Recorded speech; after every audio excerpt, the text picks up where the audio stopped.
Bueno, el Señor ha puesto en mi corazón esta mañana tener eh, un mensaje,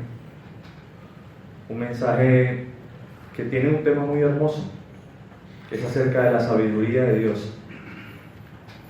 Sabiduría de Dios. ¿Por qué digo sabiduría de Dios?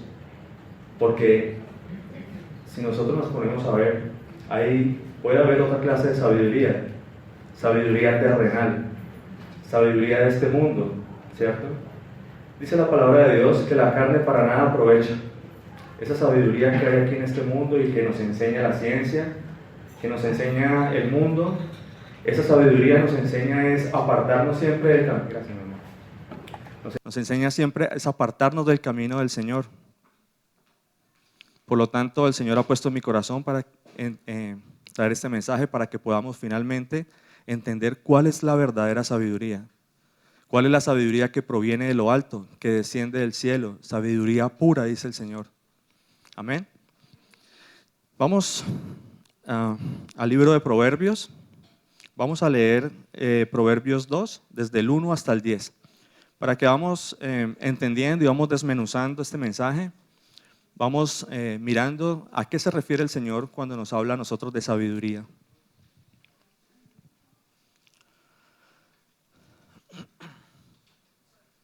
Proverbios 2, vamos a leer desde el 1 hasta el 10.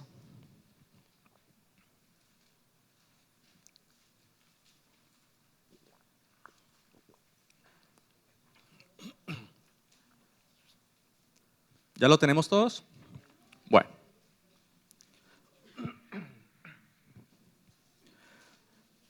Dice la palabra de Dios, Proverbios 2, 1, 10. Dice, hijo mío, si recibieres mis palabras y mis mandamientos guardares dentro de ti. Comienza el Señor este hermoso mensaje diciendo, hijo mío, si recibieres mis palabras. Por lo tanto, esto nos da a nosotros a entender de que la sabiduría de Dios proviene por medio de su palabra, ¿verdad? Eso en primeramente comienza diciendo él. Si recibieres mis palabras, y hay una segunda cosa importante, dice, mis mandamientos guardares dentro de ti. Versículo 2 dice, haciendo estar atento tu oído a la sabiduría. O sea que la sabiduría nos llega a nosotros ¿por dónde? Por el oír la palabra, como dice el Señor. Sí. Dice, si inclinares tu corazón a la prudencia. ¿A qué se referirá eso? Que tiene que haber en nosotros esa inclinación siempre a hacer lo bueno, a la prudencia, a escuchar la palabra, a meditarla, ¿verdad? Dice el Señor, si clamares a la inteligencia y a la prudencia dieres tu voz, si como la plata la buscares y la escudriñares como a tesoros, o sea que estamos hablando directamente de la palabra de Dios, ¿cierto? Las escrituras, las sagradas escrituras que están aquí, ¿verdad? Dice el Señor, entonces, cuando dice el Señor, entonces, ¿qué quiere decir eso? Que hay una consecuencia. Hay una consecuencia de recibir las palabras, de guardar los mandamientos. Hay una consecuencia, dice el Señor. Que dice, entenderás el temor del Señor y hallarás el conocimiento de Dios. Esa es la sabiduría de Dios. Es aquí donde el Señor se manifiesta y nos dice a nosotros, mire, aquí está la sabiduría. Escudriñela, ¿cierto? Dice, búsquela, escudriñela, guárdela, medite en ella. ¿Cierto que sí? Aquí está la sabiduría de Dios. Dice el Señor, hay un porqué. Dice, porque el Señor da la sabiduría y de su boca viene el conocimiento y la inteligencia. ¿Cómo así que de la boca del Señor? ¿Cuándo abrió la boca el Señor? Aquí mismo. Aquí está la boca. Todo lo que el Señor habla está aquí, ¿cierto? De ahí proviene el conocimiento. Él provee de sana sabiduría a los rectos.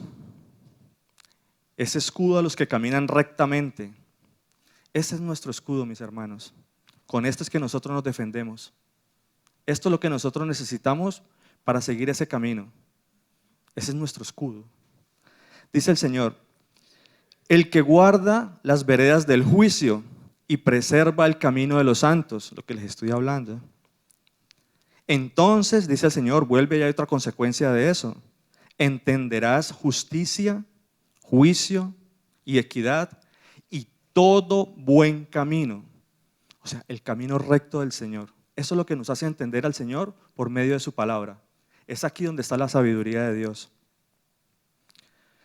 Cuando el Señor dice, aquí en el versículo 10, cuando la sabiduría entrara en tu corazón y la ciencia fuera grata a tu alma. ¿Qué era eso de aquello de ciencia? ¿Tenemos el concepto claro de qué es ciencia? Mire, no la ciencia de este mundo, la que nos enseña a nosotros siempre a apostatar en contra del conocimiento de Dios, ¿cierto? La muy mal llamada ciencia, eso lo vamos a ver ahora. ¿A qué se refiere el Señor? ¿Por qué dice la mal llamada ciencia? La falsamente llamada ciencia, dice. Mire, primero que todo quiero que entendamos qué es ciencia, ¿cierto? ¿Qué será la ciencia? La ciencia, básicamente, es el estudio, la metodología, las herramientas que generan una teoría, un método y nos lleva a un nuevo conocimiento. Eso es lo que dice la ciencia. Esto se refiere a la ciencia. Qué bueno que nosotros aplicáramos esa misma ciencia para conocer al Señor. Por eso el Señor dice la mal llamada ciencia, porque esa ciencia nos lleva mire, yo no sé si ustedes han visto, pero la mayoría de los científicos no creen en Dios. No creen en Dios. Por eso el Señor dice la mal llamada ciencia, la falsamente llamada ciencia. Ojalá nosotros pudiéramos tener este mismo sistema para el conocimiento del Señor.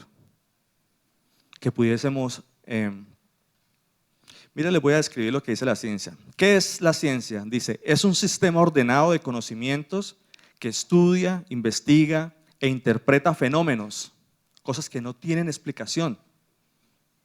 La ciencia considera y tiene como fundamento la observación experimental por medio de métodos, modelos y teorías con el fin, hay un fin de eso, dice, generar nuevos conocimientos.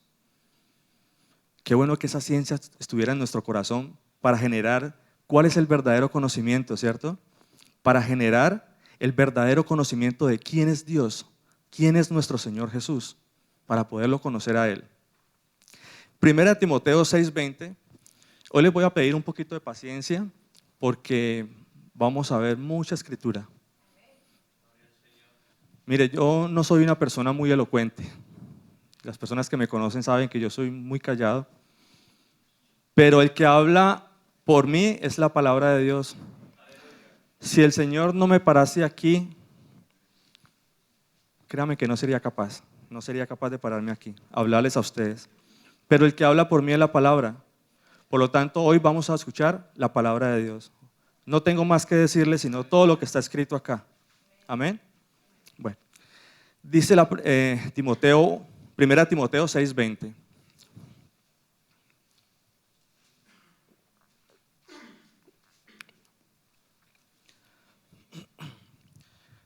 Pastor Mauricio, ¿me lo puede leer, por favor? 1 Timoteo 6:20. Muy bien. Ahora, quiero que aclaremos un poquito más este mensaje, que lo profundicemos más. ¿Por qué el Señor dice aquí, por medio de la boca de Pablo, un mensaje a Timoteo? Le dice, oh Timoteo, guarda lo que se te ha encomendado.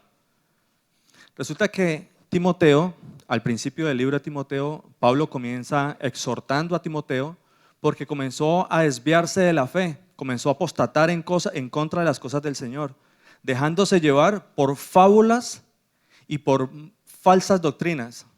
Por eso Pablo lo está exhortando aquí y le hace como un final encargo a Timoteo. Le dice, guarda lo que se te ha encomendado, lo que desde el principio aprendiste, que el Señor Jesús es Dios, porque eso lo aprendió con Pablo. Y le dice, que te he encomendado, evitando las falsas prácticas, las profanas prácticas sobre cosas vanas. Falsas conversaciones, profanas conversaciones que tenían en un principio ellos, porque se estaban desviando de la fe del Señor, apostatando y negando el nombre del Señor. Esas fábulas y esa mala ciencia es la que nos lleva a nosotros a apostatar en contra de las cosas del Señor, del verdadero conocimiento de Dios. En segunda de Corintios, en 2 de Corintios 10, leamos desde el 3 al 5.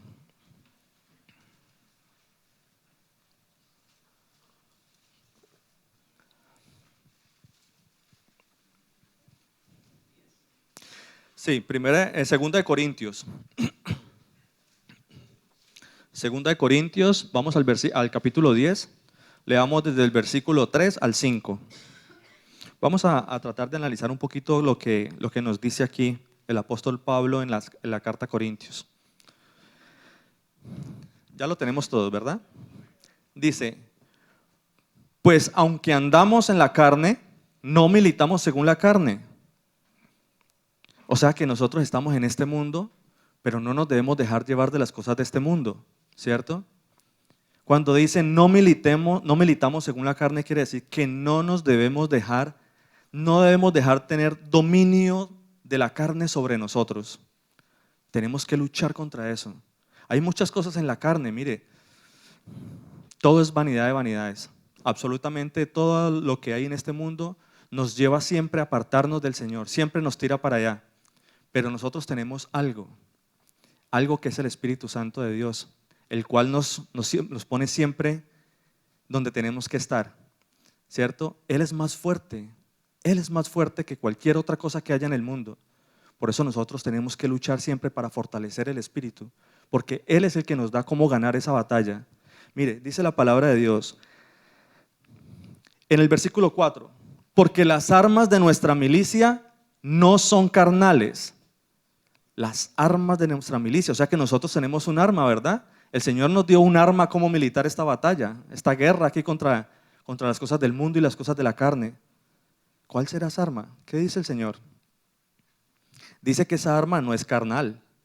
No es que, mire mis hermanitos, para que entendamos esto, no es que yo tenga aquí una espada como tal, una 9 milímetros, por decir algo, todo el tiempo en la cintura o todo el tiempo el arma pendiente, ¿a qué horas me voy a defender? Esas armas, dice el Señor, no son carnales. Y si no son carnales, entonces ¿qué son? Espirituales. Entonces vamos a ver cuál es el arma espiritual que el Señor nos da, ¿cierto? Dice ahí mismo, dice que esas armas de nuestra milicia no son carnales, sino que son poderosas en Dios. Y eso tiene un fin, esa arma tiene un fin. Dice que son para la destrucción de fortalezas, imperios, dominios, potestades, pero de Satanás, de todo esto que nos rodea a nosotros, que es este mundo, ¿cierto que sí? Dice el Señor, cuando hablamos de armas, automáticamente esto nos lleva a Efesios, ¿cierto? A Efesios 6:17. ¿Qué dice Efesios 6:17?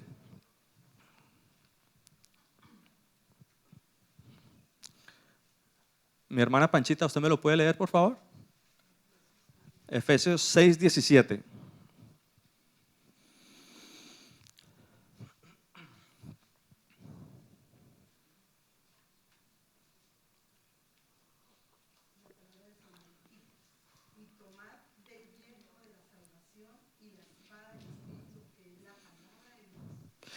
Entonces ya vemos que esa arma espiritual que el Señor nos dio, esa espada no es una espada física, ¿cierto? No es una espada física. Yo puedo tener aquí esto físico, ¿cierto? Pero si yo veo esto así, es un libro. Pero cuando yo lo abro, hay palabra de Dios. Dice la palabra de Dios en Juan 6:63, que esta palabra que está aquí, les decía el Señor Jesús, leámoslo para que entendamos esto. Vamos a Juan 6:63.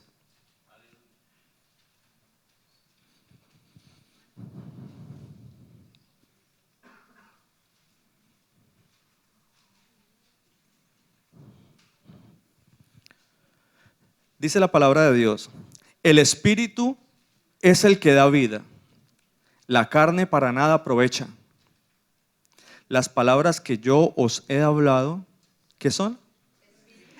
Espíritu y vida. Son espíritu y son vida. Por tanto, la palabra que está escrita acá, que viene de la boca del Señor, es espiritual. Es espiritual.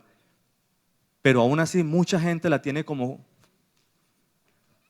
físico y llevan todo a la carne, ¿cierto?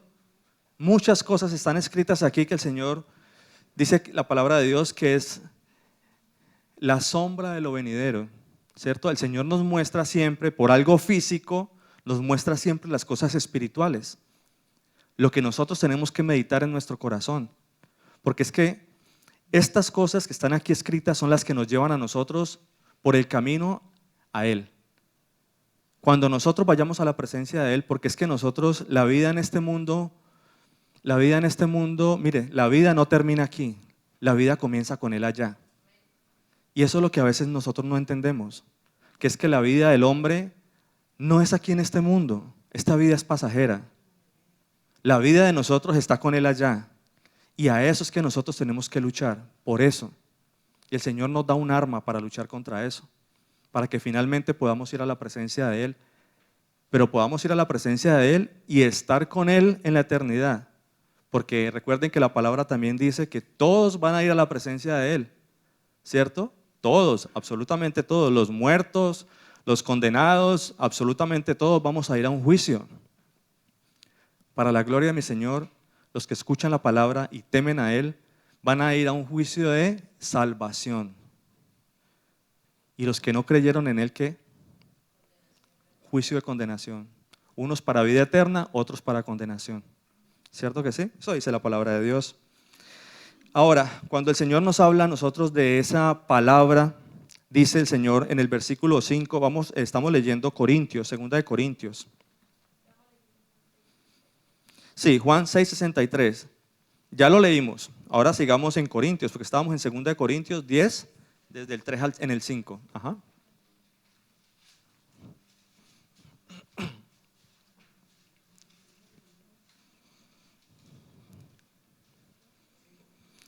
Sí, vamos en el 5. Vamos a leer ese versículo 5. Decíamos en el 4, porque las armas de nuestra milicia no son carnales, sino poderosas en Dios para la destrucción de fortalezas. Versículo 5 dice, derribando argumentos y toda altivez que se levanta contra el conocimiento de Dios y llevando cautivo todo pensamiento a la obediencia a Cristo. Pero la palabra de Dios comienza diciendo, derribando argumentos. Es que esa es nuestra lucha, ¿cierto? Contra la falsamente llamada ciencia. Porque la falsamente llamada ciencia nos lleva a nosotros argumentos que nos dice que el Señor Jesús no es Dios, que nos dice que no hay Dios en el peor de los casos. ¿Cierto que sí? Eso nos dice la ciencia. Pero el Señor dice que esa arma que Él nos dio, que es la palabra, derriba todo argumento de la falsamente llamada ciencia. Eso es lo que nos dice el Señor aquí en este capítulo. Mire, el Señor Jesús acusaba fuertemente a los fariseos, a los intérpretes de la ley, a los escribas, a los sacerdotes de ese tiempo, los acusaba fuertemente. Mire, yo ni siquiera podría decir que el Señor Jesús los exhortaba, porque nosotros tenemos el concepto claro de qué es exhortación, ¿cierto? Porque cuando yo exhorto a un hermano, o cuando un hermano me exhorta a mí, o cuando el Señor me exhorta por medio de la palabra de Dios, ¿qué quiere decir eso? Que me hace redarguir mi corazón, me hace ver lo malo que estoy haciendo y me lleva nuevamente al camino. Eso es una exhortación. Pero el Señor Jesús nunca les habló, nunca les permitió tener sabiduría para volver al camino. El Señor los acusaba. Y las palabras como dice la palabra de Dios, la palabra de Dios dice que las palabras de Jesús los va a acusar a ellos allá en el juicio. Eso dice el Señor. Las palabras de Jesús los va a acusar a ellos. Por tanto, todo lo que el Señor les decía a ellos no era para salvación, sino para condenarlos después. Lucas 11:52.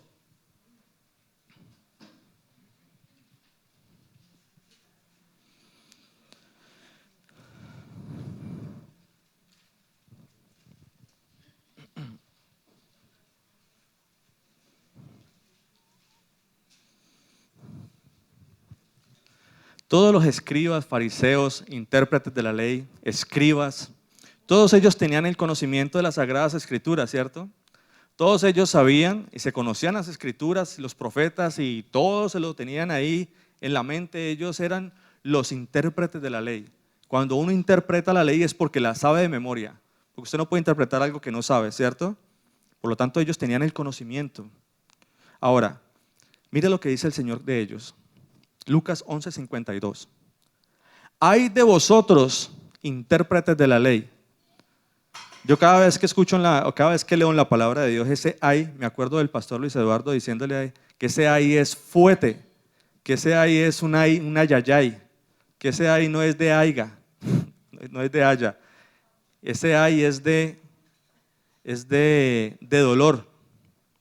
¿Cierto que sí? Por eso el Señor dice, ay de vosotros intérpretes de la ley. ¿Por qué? Porque habéis quitado la llave de la ciencia.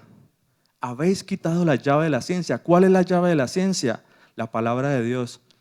Porque ellos teniendo el conocimiento nunca lo aceptaron. Nunca aceptaron que el Señor Jesús era Dios. Nunca lo aceptaron que Él era el Cristo, el que había de venir, que vino. Y que además Juan dio pleno testimonio de Él, diciendo que Él había visto el Espíritu bajar y posarse en el Señor Jesús. Es ahí donde el Señor les dice, habéis quitado la llave de la ciencia, porque ellos teniendo la metodología de estudiar las Escrituras, teniendo el conocimiento, negaron al Cristo, negaron al Señor Jesús. Y no solo eso, sino que dice, vosotros mismos no entrasteis, ellos no lo reconocieron, y a los que entraba se los impediste. Ahora, ¿por qué digo esto? ¿O por qué el Señor Jesús dice esto? La palabra de Dios dice en Juan 9:22, dice Juan 9:22, hay una historia ahí acerca de un ciego que había sido ciego de nacimiento, ¿cierto? Dice la palabra de Dios que el Señor lo vio y le devolvió la vista a este ciego, lo mandó a lavarse en el lago de Betesda y cuando volvió viendo. Eso dice la palabra de Dios ahí, ¿cierto? Y el Señor se fue. Resulta que los escribas y los sacerdotes y fariseos judíos lo llamaron a él y le dijeron, ¿quién te abrió los ojos? ¿Cómo es que ahora ves? Luego, ¿no eras un ciego de nacimiento? Y él les dice, bueno, el que me abrió los ojos me dijo, toma tu lecho y anda, ¿cierto? Eso dice ahí en las Escrituras. Ahora, ellos habían dicho y llamaron a los padres de él, ¿cierto? Y le dijeron, este no es su hijo, este no es el que nació ciego. Y ellos le dijeron, por miedo a los judíos, pues él ya tiene edad, pregúntele a él, porque nosotros sabemos que él es ciego. ¿Cómo ve ahora? No lo sabemos. No lo sabemos. Pregúntele a él, él tiene edad para contestarles. ¿Por qué? Porque tenían miedo de los judíos. Tenían miedo de decir que Jesús era el que lo había sanado. Y la palabra de Dios lo dice, Juan 9:22. Dice, los judíos habían acordado que si alguno confesase que Jesús es el Mesías, fuera expulsado de las sinagogas. Eso decían los judíos. Si alguno confesase que Jesús era el Cristo, expulsado de la sinagoga. Eso decían ellos. Por eso el Señor les decía, los que entraban se los impediste. En Lucas 7:30,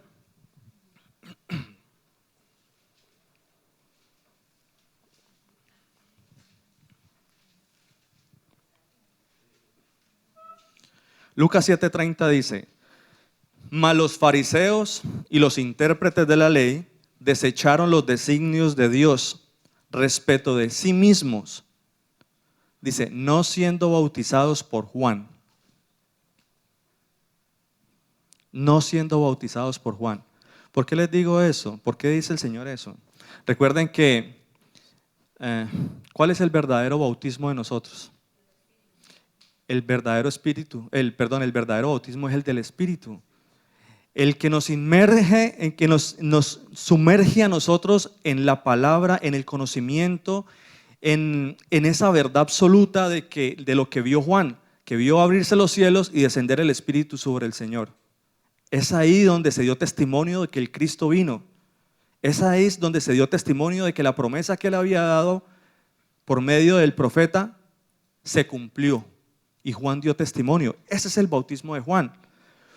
Por eso el Señor les decía a ellos, vinieron a acusar al Señor, ¿no? A quererle tentar. Y el Señor les dice, contestame una pregunta. Porque ellos le dijeron, ¿con qué autoridad haces esto? Y ellos le dijeron, pues contéstenme una pregunta a ustedes y yo les diré con qué autoridad lo hago. ¿El bautismo de Juan era de Dios o de los hombres? Porque recuerden que ellos practicaban bautismos, ¿cierto que sí? Ellos practicaban bautismos. Ellos se sumergían en el agua y creían que cuando salían ya eran un hombre nuevo. Eso creían ellos, cosas físicas, terrenales, ciencia de este mundo. Eso era. Pero la palabra de Dios dice otra cosa. Y ellos dijeron, pues si decimos que era de Dios, dirá por qué no le creímos. Y si decimos que era de los hombres, pues nos echamos al pueblo encima porque todos sabían que Juan era profeta. Y él dijo, no, pues no sabemos. Y el Señor dijo, yo tampoco le digo con qué autoridad lo hago. Ellos le mintieron al Señor porque sí sabían de dónde era el bautismo de Juan. Pero el Señor no les mintió, el Señor les dijo de frente, yo no les voy a decir. Les negó el conocimiento a ellos, se los negó. Mire, la ciencia nos lleva a nosotros siempre, la verdadera ciencia nos lleva a nosotros al conocimiento de Dios.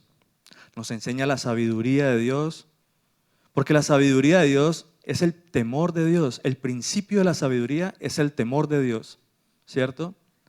Cuando nosotros tenemos temor, mire, hay algo muy importante y es que nosotros debemos saber primeramente a quién debemos temer. Porque no va a haber temor si no sabemos a quién le vamos a temer, ¿cierto que sí? Por lo tanto, nosotros la sabiduría de Dios nos enseña y nos lleva al conocimiento de quién es Dios, el verdadero conocimiento de Dios. Proverbios 1:7. ¿Me lo lee, Pastor Luis Eduardo, por favor?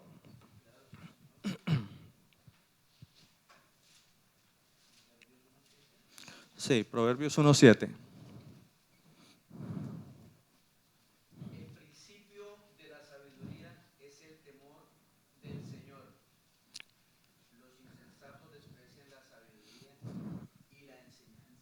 Amén.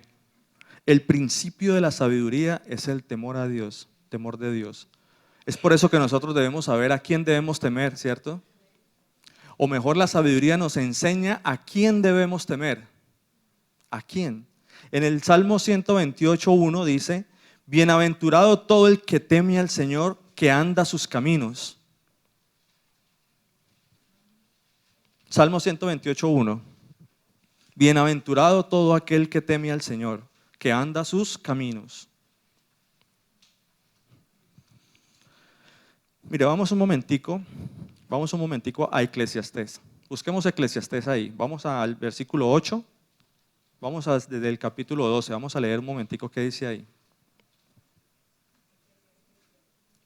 Eclesiastés 8, 12, 13.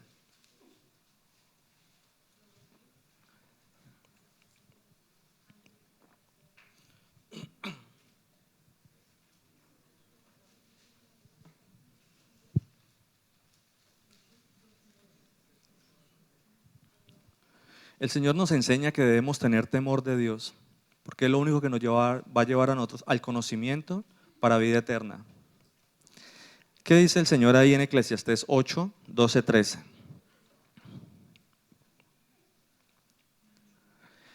Dice la palabra de Dios, aunque el pecador haga mal 100 veces y prolongue sus días, con todo, yo también sé que les irá bien a los que ¿qué?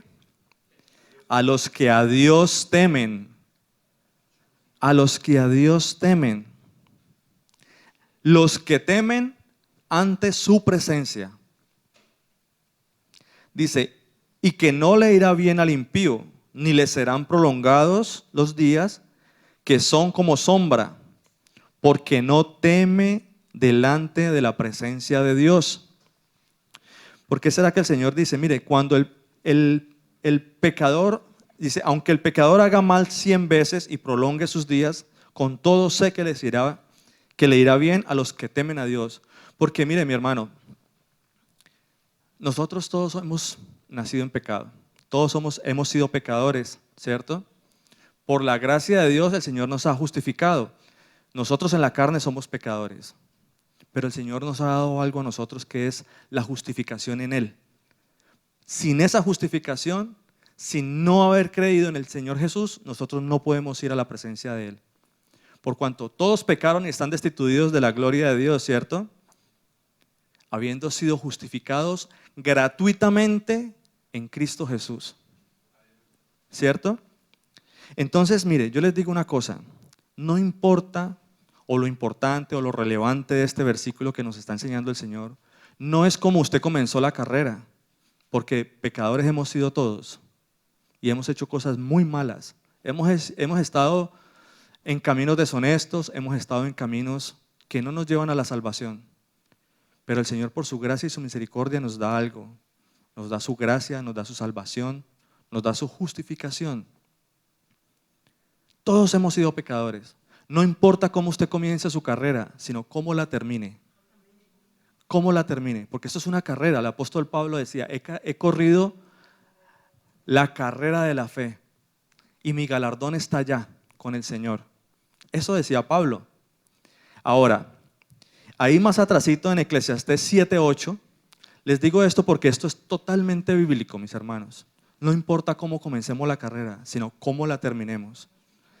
En Eclesiastés, ahí atrasito, dice en el capítulo 7, versículo 8, dice, mejor es el fin del negocio que su principio. Señor. Mejor es el fin del negocio que su principio. Ahora, esa palabra ahí, negocio, en otras versiones y originalmente no dice negocio, sino asunto.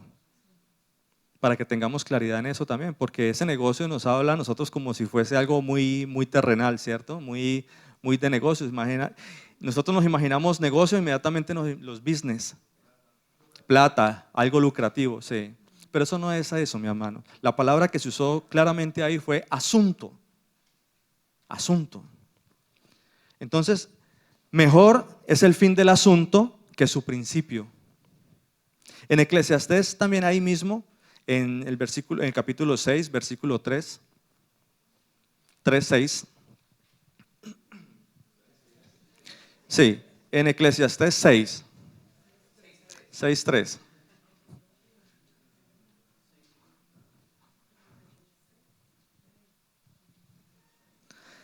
Eclesiastés 6, versículo 3 hasta el 6, vamos a leer.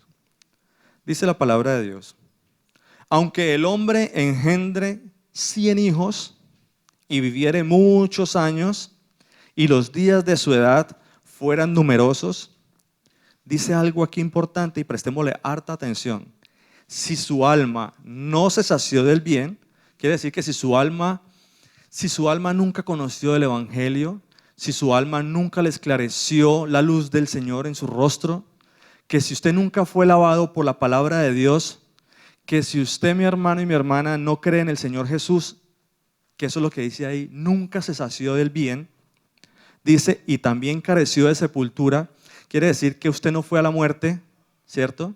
Cuando dice que no careció de sepultura, significa que usted no vio muerte, porque nosotros, como lo que les decía ahora, nuestra vida no está aquí, nuestra vida comienza con el Señor allá. Por lo tanto, nosotros no vamos a ver esa sepultura.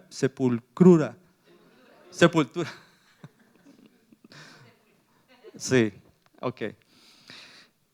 Dice la palabra de Dios que si su alma no se sació del bien, dice la palabra, yo digo que un abortivo es mejor que él.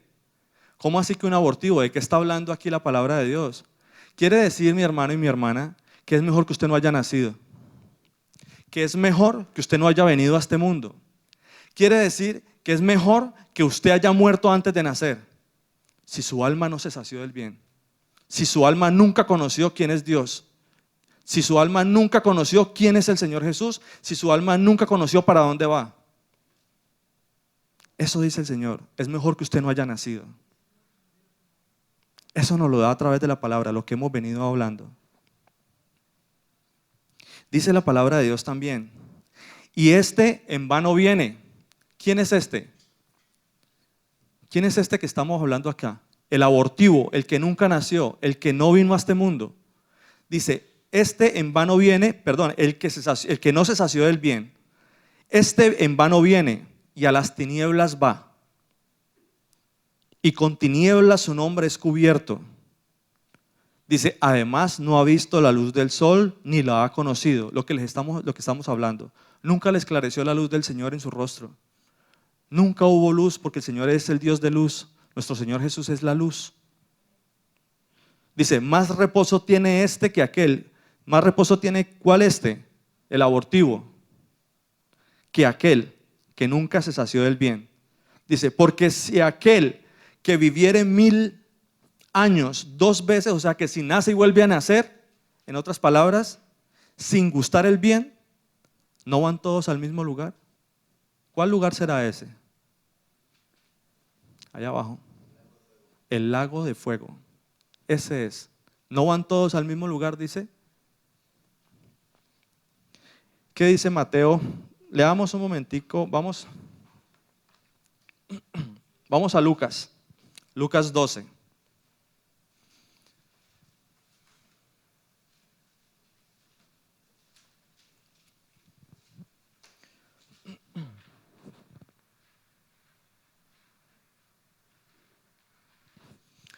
Lo que hemos venido hablando es que nosotros debemos saber a quién debemos temer. Y el Señor nos lo enseña claramente. Claramente el Señor nos dice a quién es que nosotros debemos de temer. Vamos a ver, Lucas 12, vamos a leer el 4 y el 5. Dice la palabra de Dios en Lucas. ¿Ya lo tenemos todos? Es importante que lo leamos todos. Dice la palabra de Dios. Mas os digo, amigos míos. Mire, cuando el Señor le dice en la palabra amigos míos, ¿a quién se está refiriendo? A sus hijos, a los que el Señor ya les enseñó quién es Él. Porque recuerde que en Juan dice el Señor, ya no os llamaré más siervos, os llamaré amigos, porque lo que sé del Padre se os es dado a conocer. Eso dice el Señor, ya nosotros somos amigos. De esa manera tan sutil nos llama el Señor, tan cariñosamente nos llama el Señor a sus hijos. A sus hijos les dije, mis hijitos, mi especial tesoro, amigos míos, porque conocemos la palabra de Dios. Y hay un mensaje hermoso aquí del Señor. Dice, mas os digo, amigos míos, no temáis, dice el Señor, a los que matan el cuerpo. ¿Y después qué? Nada más pueden hacer. No temáis a los hombres. No temáis a los hombres. No temamos a los hombres. Porque después de matar, nada más pueden hacer. Hasta ahí llegó ellos. Ahora, ¿qué nos dice el Señor? ¿Qué nos enseña? Dice, os enseñaré a quién debes temer. Dice, temed a aquel que después de haber quitado la vida, tiene el poder de echar en el infierno. Sí os digo, a este temed. Eso dice el Señor. A este temed. Aquel que tiene la potestad, el dominio, la autoridad de quitar la vida y echarla al infierno. Echar su alma al infierno. A este temed. Eso lo dice el Señor. El Señor mismo lo dice. ¿Qué dice Lucas 3, 16, 17?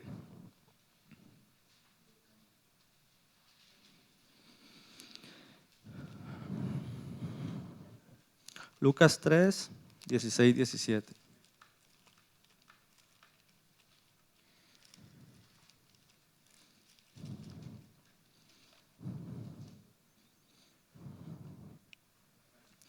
Mire, se lo voy a leer desde el 15.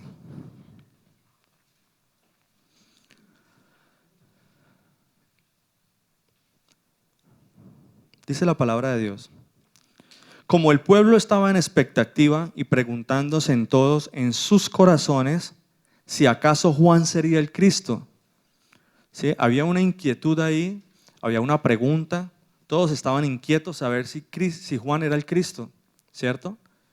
Tengamos claro eso. Vamos a hablar del Cristo. Entonces dice la palabra de Dios en el versículo 16. Respondiendo Juan, diciendo a todos, yo a la verdad os bautizo en agua.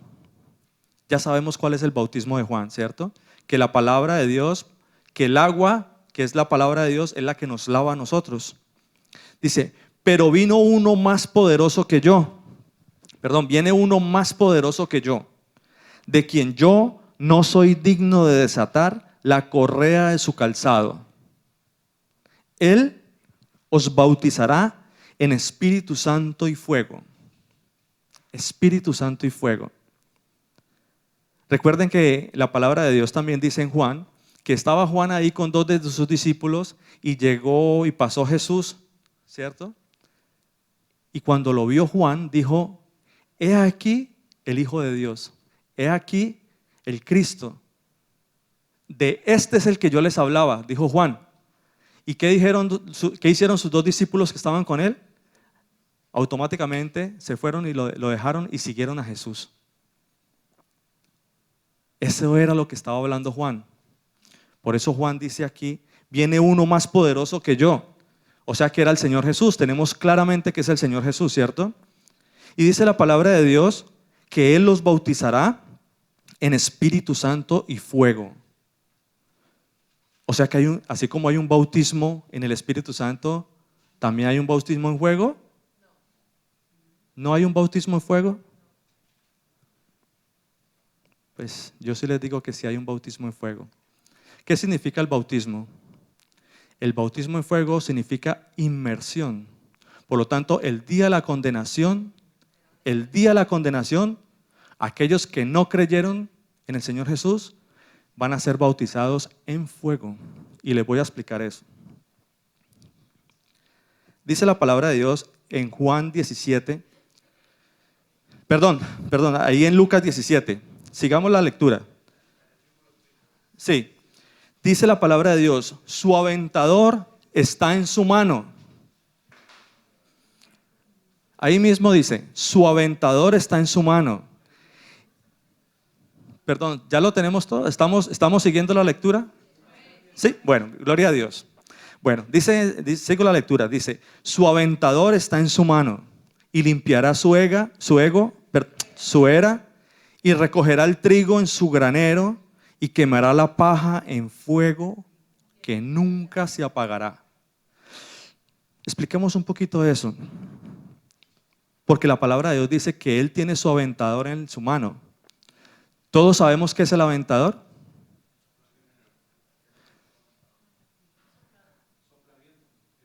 No. El aventador es un trincho de 4.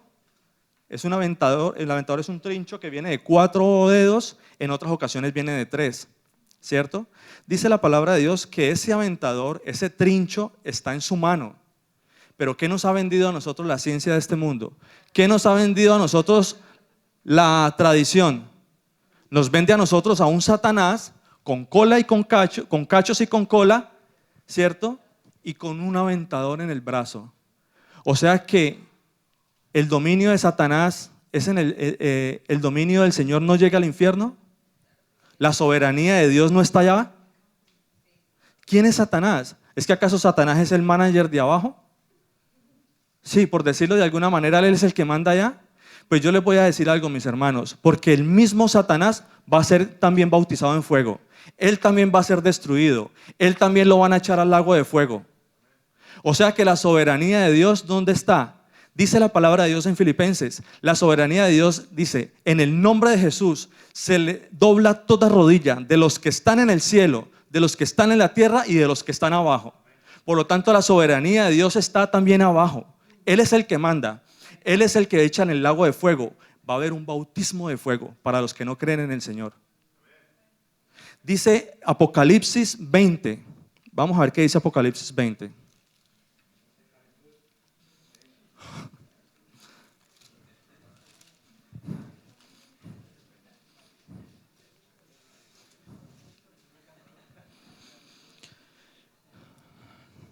¿Qué dice la palabra de Dios en Apocalipsis 20:10? Mire, dice la palabra, ¿ya lo tenemos todos? Bueno, dice la palabra de Dios. Y el diablo que los engañaba, ¿cierto? Estamos hablando de ese diablo, ¿quién es? Es el mismo Satanás. Satanás. ¿Qué dice la palabra de Dios? Mire, la palabra de Dios me dice a mí que el diablo que los engañaba, ¿a quién? A los que estaban aquí en la tierra, a los que creen a la falsamente llamada ciencia. Dice, fue lanzado, ¿a dónde? En el lago que arde, en el lago de fuego y azufre, donde estaban ¿quiénes? La bestia y el falso profeta. ¿Y qué dice la palabra de Dios? Serán atormentados de día y de noche por los siglos de los siglos. O sea que Satanás es el manager esperando ahí con el trincho, esperando para atormentar a la gente. No, mi hermano, Satanás también va a ser atormentado, igual que todos los que no creyeron en el Señor. Y además les voy a decir algo, la palabra también dice en el 21, en el 14, en el 20:14, dice que además de Satanás ser echado allá, también va a haber alguien que va a ser echado allá, o algo. La muerte y el Hades fueron lanzados al lago de fuego, que es la muerte segunda, porque ya no va a haber muerte. Cuando el Señor cuando el día del juicio y todo se acabe, ya no va a haber más muerte. El Señor va a echar todo allá, lo que no sirve allá lo va a echar en el lago de fuego y todo va a ser destruido. Todo va a ser destruido. Por lo tanto, mis hermanos, creamos ese bautismo, que nuestro corazón arda nuestro corazón con la palabra de Dios, creyendo en ese bautismo de fuego. Seamos bautizados en la palabra de Dios, en el verdadero conocimiento de la palabra de Dios, que es el conocimiento de quién es Jesús. Porque eso dice la palabra de Dios. Toda rodilla se doblará, toda rodilla, en el nombre de Jesús. ¿Qué más dice por acá? Vamos a Deuteronomio.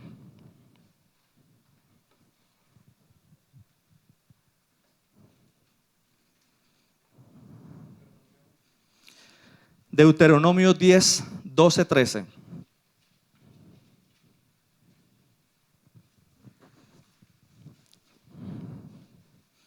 Porque es que hay una demanda del Señor con nosotros, de nosotros sus hijos. Dice el Señor en Deuteronomio 10, 12. Deuteronomio 10, versículo 12. Ahora pues Israel.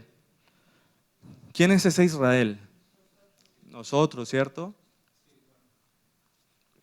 El Israel espiritual, sus hijos de Dios, aquellos que hemos sido injertados en ese pueblo suyo, aquellos que hemos sido hijos de Dios por la gracia y la misericordia de nuestro Señor Jesús. Dice, ahora pues Israel, ¿qué pide el Señor tu Dios de ti? ¿Qué pide el Señor de ti? Dice, sino que temas al Señor tu Dios, que temamos al Señor, porque es que a nosotros nos ha vendido la falsa ciencia y la falsa sabiduría, nos ha vendido a nosotros la idea de que es que al Señor no debemos tenerle temor, sino respeto. Ya acabamos de leer algo. Acabamos de leer que todo aquel que no cree en el Señor va a ser arrojado al lago de fuego. Por lo tanto, entonces, ¿debemos tener respeto o temor? Debemos tener temor del Señor. Debemos ser temerosos de las cosas del Señor. Mire, el Señor nos lo dice, demanda de nosotros temor, sino que temas al Señor tu Dios y además que andes en todos sus caminos y que lo ames y que sirvas al Señor tu Dios con todo tu corazón y con toda tu alma. Eso demanda al Señor de nosotros. Eso demanda al Señor. En el versículo 13 dice que guardes los mandamientos del Señor, sus estatutos, que yo te prescribo hoy para que tengas prosperidad. ¿Prosperidad? Dice. Pero esa prosperidad, ¿cuál será la prosperidad que habla el Señor? Porque es que el Señor habla de una prosperidad espiritual, para que prospere nuestro camino hacia la salvación, no para que tengamos bienes y posesiones, ni tengamos carros, ni nada de esas cosas. Así como prospera tu alma, sí Señor. Ahí mismo en Deuteronomio 20 dice, ahí más adelantico, al Señor tu Dios temerás. el 10:20. Ahí mismo, sí, en el 10:20.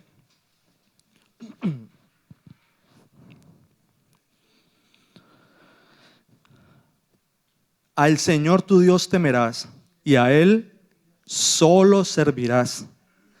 A Él seguirás y por tu nombre jurarás, solo por Él. Recuerden cuando el Señor Jesús fue tentado, ¿cierto? ¿Qué le dijo el Señor cuando Satanás vino a tentarlo a Él? Escrito está, Satanás, al Señor tu Dios servirás y a Él, al Señor Dios temerás y a Él solo servirás. Y dice la palabra de Dios que enseguida, pero antes dice, enseguida Satanás se fue y lo dejó. O sea que hasta el mismísimo Satanás le obedecía al Señor acá. Y ya hemos visto varios estudios también donde nos muestra que hasta los mismos espíritus que estaban aquí atormentando a la gente, el Señor los echaba y enseguida se iban. Señor, te rogamos que no nos mandes al abismo. En una de esas, no nos mandes al abismo, decía. Los mismos demonios tienen temor del Señor, porque sabe lo que les va a pasar. Ellos conocen las Escrituras, saben las cosas de Dios y saben para dónde van. Señor, te rogamos que no nos mandes al abismo. Bueno, pidámosle al Señor sabiduría. Sabiduría para entender su palabra, sabiduría para conocerlo, sabiduría para andar en sus caminos, sabiduría para temerle, ¿cierto? Mire, a mí me causa mucha curiosidad el apóstol Pablo, porque es que esta revelación, mis hermanos, esta revelación no le es permitido a todo el mundo. Ya hemos visto varias veces en las Escrituras que el Señor les negó el conocimiento, les entenebreció el corazón, les puso un velo para que no creyeran y se salvaran. ¿Cierto que sí, Pastor Mauricio? Ya hemos visto eso también. Nos dio un estudio muy bonito acerca del velo, ¿cierto? De los que no creían, ¿cierto? ¿Por qué no entendían? El apóstol Pablo hablaba de un misterio todo el tiempo. Dice, el misterio oculto desde los siglos. ¿Cuál será ese misterio? Porque es que ese misterio no le he revelado a todo el mundo. No le he revelado a todo el mundo, solo a sus hijos. Y el apóstol Pablo lo hablaba claramente. Había un misterio oculto ahí, un misterio en las Escrituras que tiene que ser revelado. Y el Señor nos lo revela a nosotros escudriñando las Escrituras. ¿Cierto que sí? Vamos a ver de qué es ese misterio que hablaba Pablo ahí. Porque hay mucha sabiduría en ese misterio. Dice la palabra de Dios en Colosenses 1:25.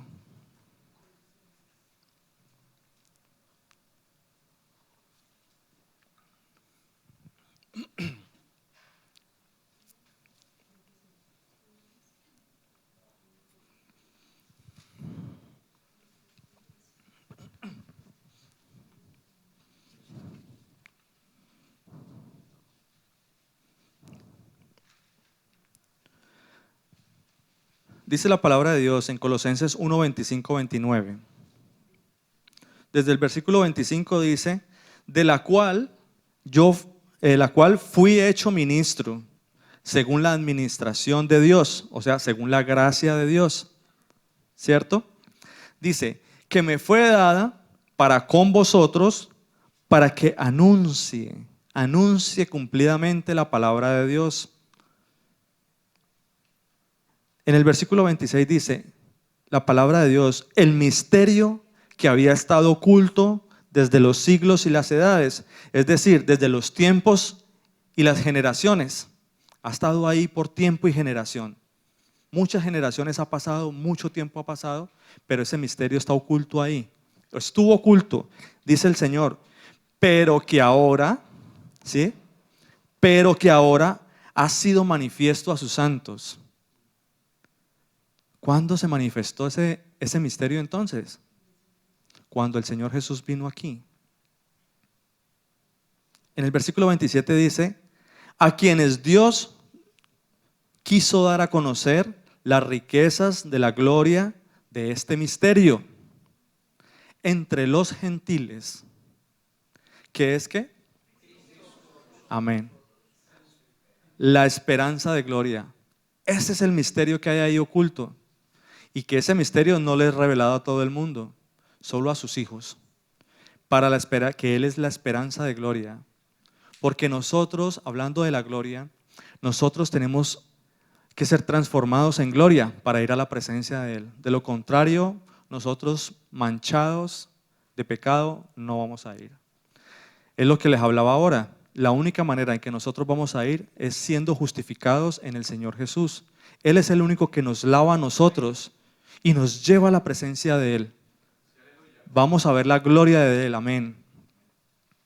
En el versículo 28 dice, a quien anunciamos, esa es la predicación de nosotros, la predicación que hablaba Pablo, y de la que nosotros también hablamos. A quien anunciamos, amonestando a todo hombre y enseñando a todo hombre en toda sabiduría, a fin de presentar perfecto en Cristo Jesús a todo hombre. Eso dice la palabra de Dios, que Él, por medio de esa predicación, nos va a dar una sabiduría. El Señor nos va a proveer una sabiduría a todo hombre. Y hay un fin de eso. Presentar perfecto en Cristo Jesús. O sea que lo que estábamos hablando de que todos vamos a ir a la presencia de Dios, que todos vamos a ir al juicio delante de Él, se lo confirma aquí, porque dice presentar en Cristo Jesús, perfecto en Cristo Jesús, a todo hombre. Pero a todo hombre, ¿cuál? ¿Todos los que no creyeron en Él? En Cristo Jesús, aquellos que conocieron la verdad, que siguieron el camino, que le temieron al Señor. ¿Cierto que sí? Dice en el versículo 29, para la cual también trabajo, luchando según la potencia de Él, el cual actúa poderosamente en mí. Porque Pablo sin el Señor Jesús no es nadie, y yo menos. Muchos, nosotros, miren, nosotros los que predicamos la palabra de Dios, los que en algún momento el Señor nos ha dado palabra para abrir nuestra boca, y somos cada uno de nosotros. Porque recuerden lo que hemos hablado varias veces. ¿Qué diferencia un cristiano de otra persona del mundo? ¿Qué lo diferencia? Que su palabra está todo el tiempo en su boca. Que la palabra de Dios, que Cristo Jesús está ahí en nuestra boca todo el tiempo. ¿Qué dice Efesios 3, 1-11? Hablando un poquito más y vamos a profundizar un poquito más acerca de ese misterio.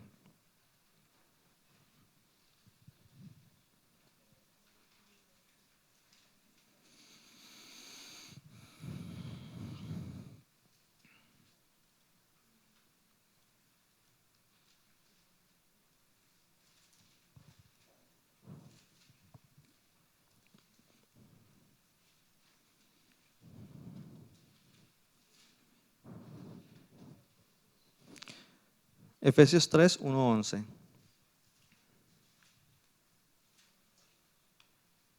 Dice la palabra de Dios. Por esta causa, yo Pablo, prisionero de Cristo Jesús, por vosotros los gentiles, ¿cierto? Si es que habéis oído la administración de la gracia que me fue dada para con vosotros. Dice en el versículo 3, que por revelación me fue declarado el misterio, como antes lo he escrito brevemente. Entonces, analicemos un poquito esto. Dice que por revelación me fue declarado el misterio. ¿Cuándo le fue declarado ese misterio a Pablo? ¿Cuándo le fue declarado? Ustedes recuerdan quién era Pablo anteriormente, ¿verdad? ¿Quién era Pablo? Pablo dicen que un perseguidor de la iglesia terrible, asesino, mataba a los cristianos, los seguía y los mataba. Y en una de esas dice el Señor, en el relato, fariseo de fariseos, dice el relato, que fue a conseguir cartas de los principales para ir a Damasco a sacar de allá a los cristianos y matarlos, ¿cierto? Y dice la palabra de Dios que yendo en el camino por el desierto, lo rodeó una luz. Esa luz era Cristo Jesús. Y esa luz fue tanta la luz que él no pudo ver, pero él sintió quién era. Y le dijo, ¿quién eres, Señor? ¿Quién eres, Señor? Y hubo una respuesta ahí de esa luz, hubo una respuesta de aquello que estaba enfrente de Pablo. Le dijo, yo soy Jesús al que tú persigues. Es ahí donde está la revelación de Pablo. Porque en ese momento fue cuando le fue revelado quién era nuestro Señor Jesús, aquel el que él perseguía. Y lo bonito de todo es, ¿qué quieres que haga? Aquí estoy, soy un siervo tuyo. ¿Qué quieres que haga? O sea que eso nos da a nosotros el entendimiento de que hubo un convencimiento en Pablo de quién era el que le estaba hablando. Porque a raíz de este acontecimiento es donde comienza el verdadero ministerio de Pablo, ¿cierto? Sirviéndole al Señor y hablando, diciendo, por revelación me fue declarado el misterio, como antes lo he escrito brevemente. En el versículo 4 dice, leyendo lo cual podéis entender cuál sea mi conocimiento en el misterio de Cristo. Vuelve y nos lo confirma. Y vuelve y nos dice, misterio que en otras generaciones no se dio a conocer a los hijos de los hombres. O sea, no a los de este mundo, pero que ahora es revelado a sus santos apóstoles y profetas por el Espíritu. Esa revelación vino a los santos apóstoles y profetas y que ahora nos es revelado a nosotros, sus hijos. Amén. En el versículo 6 dice que los gentiles son coherederos y miembros del mismo cuerpo y copartícipes de la promesa en Cristo Jesús por medio del Evangelio, de la cual yo fui hecho ministro por el don de la gracia de Dios que me ha sido según la operación de su poder. Dice, a mí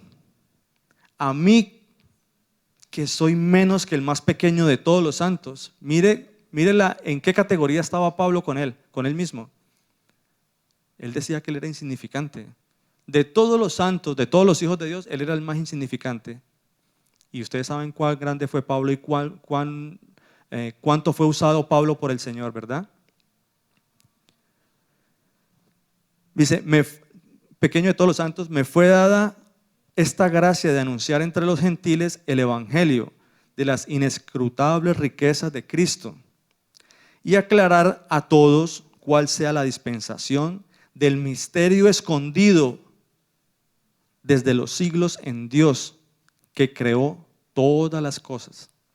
En Romanos también dice Pablo que el Señor Jesús dice, el Cristo es Dios sobre todas las cosas. Esa palabra que Pablo pronunció ahí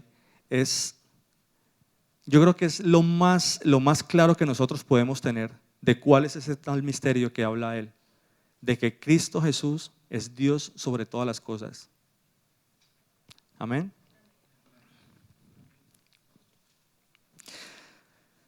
Mire, nosotros debemos creer siempre y tenemos que tener claro cuál es la verdadera sabiduría. Lo que hemos venido hablando, lo que hemos dicho acerca de la vana sabiduría, la sabiduría de Dios, que es la que nos está revelando por medio de estos misterios, el apóstol Pablo, por medio de nuestro Señor Jesús, dice, porque es que esta sabiduría de este mundo es vana. Esta sabiduría de este mundo no nos lleva a nosotros a nada bueno. A nada bueno, solo nos lleva a apostatar en contra de las cosas del Señor, del conocimiento de Dios, ¿cierto? Yo quiero que leamos un momentico 1 Corintios para que veamos qué nos dice el Señor acerca de la sabiduría de este mundo.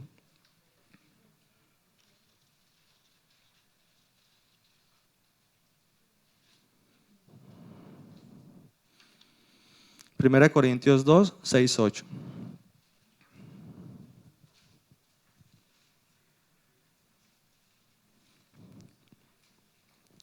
Dice la palabra de Dios en 1 Corintios 2, 6, 8. Dice, ¿ya lo tenemos? Dice, sin embargo, hablamos sabiduría entre los que han alcanzado madurez. Y sabiduría no de este siglo, ni de los príncipes de este siglo que perecen. ¿Cuál es la verdadera sabiduría entonces? Y dice que estamos hablando sabiduría entre los que han alcanzado madurez. ¿Quiénes son aquellos que han alcanzado madurez? Nosotros los que hemos tenido el conocimiento, los que ya, porque recuerde que el Señor también habla de los chiquitos a los cuales les da miel y leche, ¿no? Los alimenta con leche y miel, pero a los que han alcanzado madurez les da vianda. A ellos les revela más todavía. Por eso el Señor dice, hablamos sabiduría, sabiduría de Dios. Entre los que han alcanzado sabiduría, madurez y sabiduría, no de este siglo, no de esta era, no de este tiempo, no la falsamente llamada ciencia. En el versículo 7 dice, mas hablamos sabiduría de Dios en misterio. Ese misterio oculto que está hablando Pablo. La sabiduría oculta, la cual Dios predestinó antes de los siglos para nuestra gloria. Dice, la que ninguno de los príncipes de este siglo conoció, porque si la hubieran conocido, nunca habrían crucificado al Señor de la gloria. Ellos nunca conocieron al Señor Jesús, por eso lo pusieron en un madero. Allá lo colgaron a nuestro Señor. Pero mire, gloria a Dios por eso, porque Él murió por nosotros, para que nosotros pudiésemos ir a la presencia de Él. En Santiago 1:5 dice la palabra de Dios, si alguno tiene falta de sabiduría, pídala a Dios, el cual da abundantemente y sin reproche, y le será dada. Si alguno tiene falta de sabiduría, si a alguno le falta saber que el Señor Jesús es Dios, pídala al Señor, el Señor se la va a dar.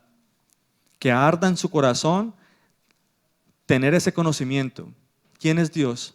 Escudriñelo, Él está aquí. Él está aquí. Él nos va a revelar quién es Él. Por eso el Señor dice, si le falta sabiduría, pídasela a Dios, no se la pida al mundo.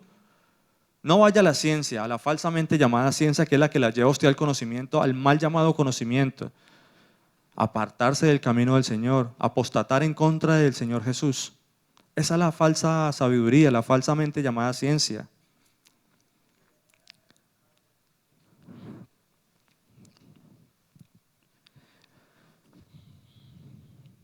Mire, yo quisiera hablarles un poquito acerca de el rey Salomón. Todos sabemos quién es el rey Salomón, ¿verdad? El rey Salomón, dice la palabra de Dios, que fue un rey que fue muy rico en la tierra. Dice que ni como lo hubo antes ni lo habrá después. Entonces imagínense la riqueza que tuvo Salomón, ¿cierto? Dice que fue muy sabio este hombre. Este rey dice que venían toda la gente, todos los reyes y la gente de toda la tierra venían a escuchar la sabiduría que Dios le había dado a Salomón. Venía gente de todo el mundo, ¿cierto? Eso incluso estaba en Segunda de Crónicas, el 9:22, dice que todos venían a escuchar la sabiduría que Dios había dado a Salomón. Yo quisiera que miráramos un poquito qué fue lo que pasó con Salomón.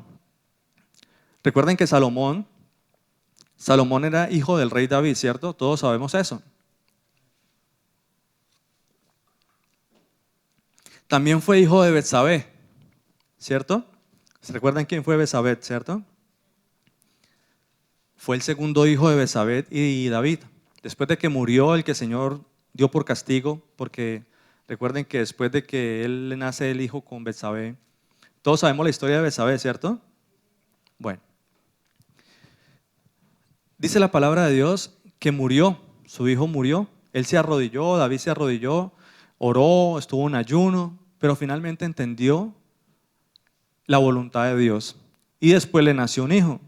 Hay una promesa en el libro, en la palabra de Dios, que nuestro Señor Jesús le hace a David y le dice que le van a hacer un hijo y que ese hijo va a ser rey de Israel, que lo va a suceder en el trono, ¿cierto? Cuando Salomón va a tomar el reino, ¿cierto? Ya David estaba muy viejo y va a tomar el reino. Era un hombre muy joven, pero Salomón le pide algo al Señor. Cuando Dios se le presenta a Salomón, el rey Salomón le pide algo a él. Le dice, dame ciencia, dame sabiduría y ciencia para gobernar tu pueblo.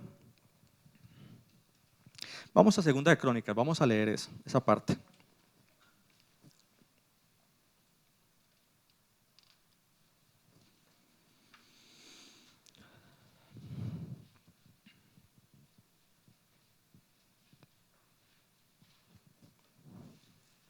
Segunda de Crónicas 1. Vamos a leer desde el 7 hasta el 12.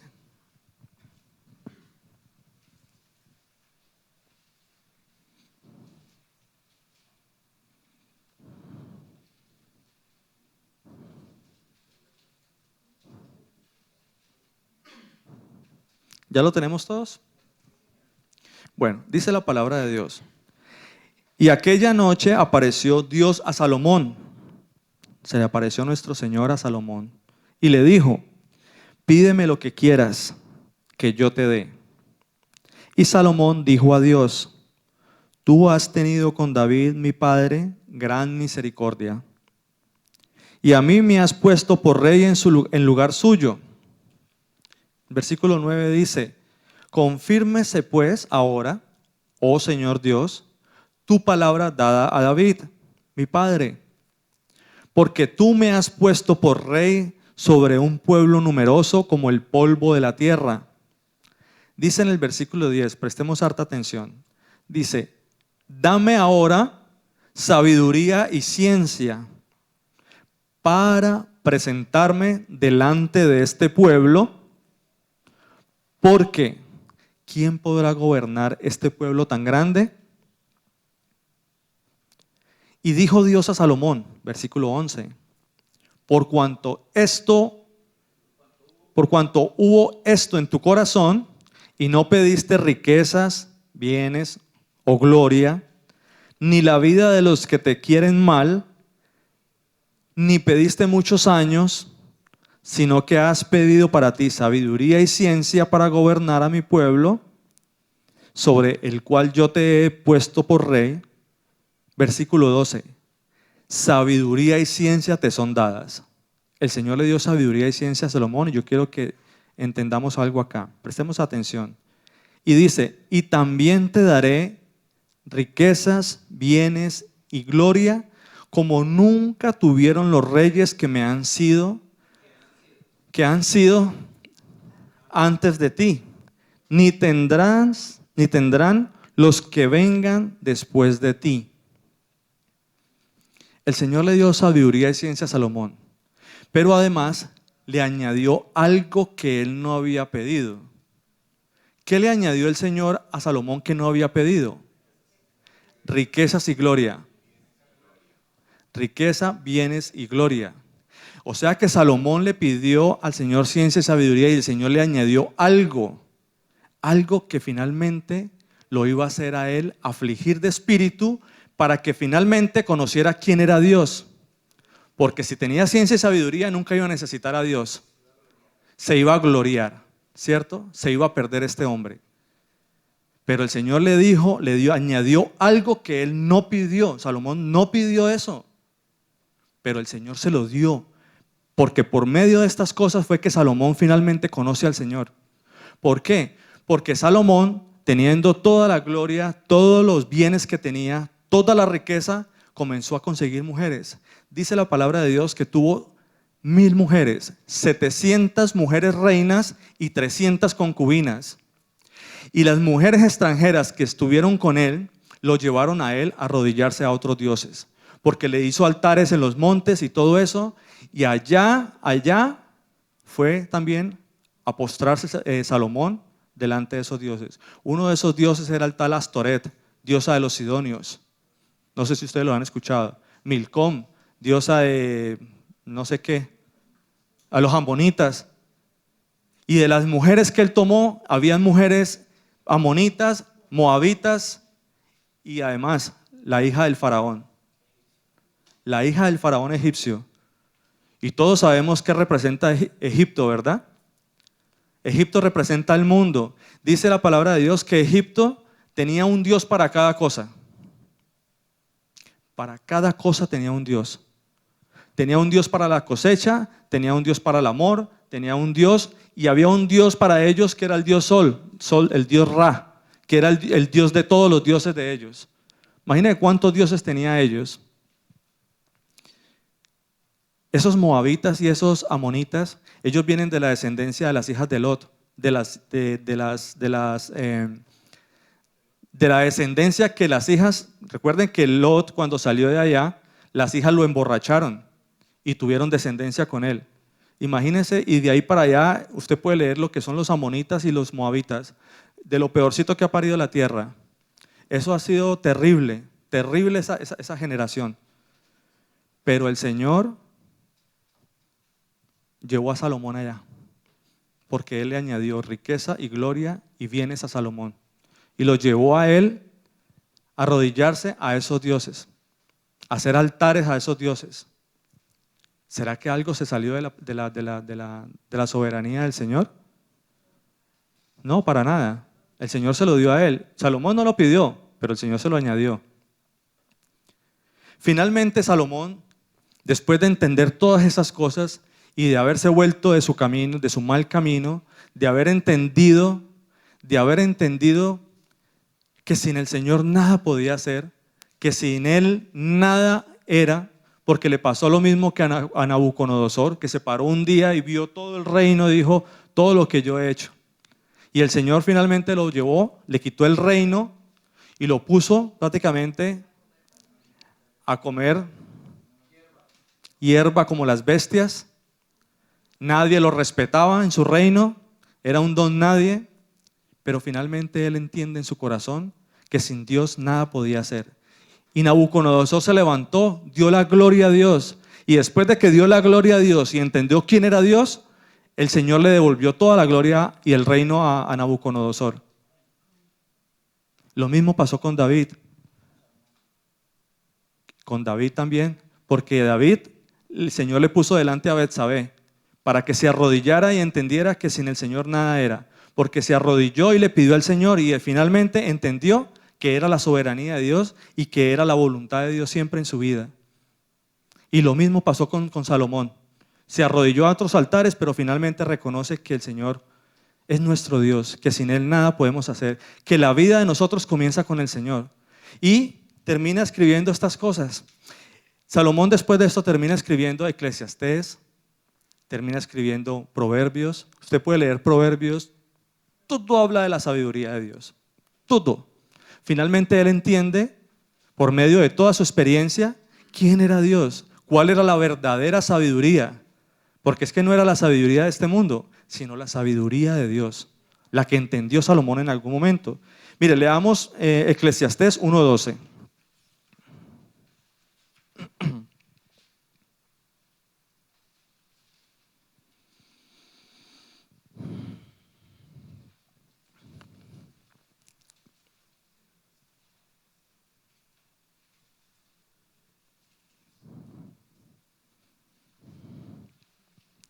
Eclesiastés 1:12-18 dice la palabra de Dios. Yo, el predicador, fui rey de Israel en Jerusalén. O sea, está hablando el rey Salomón, ¿cierto? Son palabras de él. Pues la palabra de Dios inspirada por él. Palabras de Salomón inspiradas por Dios.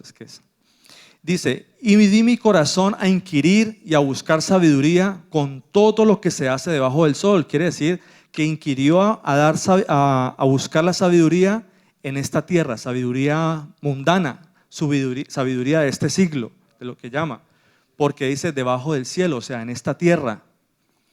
Dice, este penoso trabajo dio Dios a los hombres para que se ocupen en él. Esta cosa es la que nos envuelve a nosotros, mis hermanos. Por eso nosotros debemos pedirle sabiduría de Dios al Señor para que nos enseñe quién es verdaderamente nuestro Dios. Dice, miré todas las obras que se hacen debajo del sol, y he aquí, ¿qué dice? Todo ello es vanidad y aflicción de espíritu. Por eso el Señor añadió estas cosas a Salomón, para que finalmente se diera cuenta que todo era vanidad y aflicción de espíritu. Lo torcido no se puede enderezar, ya lo que él hizo, hecho está. Él hizo altares y toda la cosa, ya no lo puede enderezar. Dice, y lo incompleto no se puede contarse. Hablé yo en mi corazón diciendo, he aquí yo me he engrandecido, ¿cierto? Y he crecido en sabiduría, dice Salomón. Pero todos los que fueron antes de mí en Jerusalén y mi corazón ha percibido mucha sabiduría y ciencia. Y dediqué mi corazón a conocer la sabiduría y también a entender las locuras y los desvaríos. Ojo lo que le pasó a él, que él conoció todas las locuras y los desvaríos del Señor Jesús, porque él se apartó totalmente del camino del Señor. En mi corazón los desvaríos. Conocí que aún esto era aflicción de espíritu. Vuelve y nos lo confirma. Porque en la mucha sabiduría hay mucha molestia. Y quien añade ciencia, añade dolor. Ciencia de este mundo. Y mire lo que escribe Salomón en los Proverbios también. Proverbios 3, 5, 8. Dice la palabra de Dios en Proverbios 3, 5, 8. Fíate del Señor de todo tu corazón y no te apoyes en tu propia prudencia, lo que le pasó a Salomón, ¿cierto? Lo que hemos hablado. Por eso él escribe estas cosas, basado en su experiencia, ¿cierto que sí? Reconócelo en todos sus caminos, en todos sus caminos. En todos tus caminos reconoce al Señor tu Dios y Él enderezará tus veredas. No seas sabio en tu propia opinión. Teme al Señor y apártate del mal, porque será medicina a tu cuerpo y refrigerio para tus huesos. Ahí más adelantico en el Proverbios 3, 13, 18. Ahí más adelantico. Proverbios 3, 13, 18. Dice el Señor, bienaventurado el hombre que haya sabiduría, pero sabiduría del Señor Jesús, sabiduría de Dios. Estamos hablando de sabiduría de Dios, ¿cierto? La que finalmente el Señor le hace entender a Salomón. Le dice, bienaventurado el hombre que haya la sabiduría y que obtiene la inteligencia, porque ganancia es mejor que la ganancia de la plata y sus frutos más que el oro fino. Esos frutos son el conocer el verdadero Dios, conocer quién es nuestro Señor Jesús. Versículo 15 dice, más preciosa es que las piedras preciosas, y todo lo que se puede desear no se puede comparar a ella. ¿Qué puede desear el hombre en esta tierra? Todo, ¿cierto? Uno puede desear muchas cosas, pero nada de eso se compara a la sabiduría de Dios. Largura de días está en tu mano, en su mano derecha, en su izquierda riquezas y honra. Sus caminos son caminos deleitosos, y todas sus veredas paz. Mire lo que dice el Señor, mire lo que dice el Señor Jesús por medio de Salomón en el versículo 18 acerca de la sabiduría. Ella es el árbol de la vida. A los que de ella echan mano, y bienaventurados son los que la retienen. Finalmente, el rey Salomón termina diciendo esto, lo que el hermanito Germán nos compartió. El fin de todo discurso es este: teme a Dios y guarda sus mandamientos, porque esto es el todo del hombre. Porque Dios traerá a toda obra a juicio, juntamente con toda cosa encubierta, sea buena o sea mala. El principio de la sabiduría es el temor a Dios. Proverbios 1:7. Que se quede en nuestro corazón, mis hermanitos. El Señor Jesús les bendiga, el Todopoderoso. Gloria a mi Señor Jesús.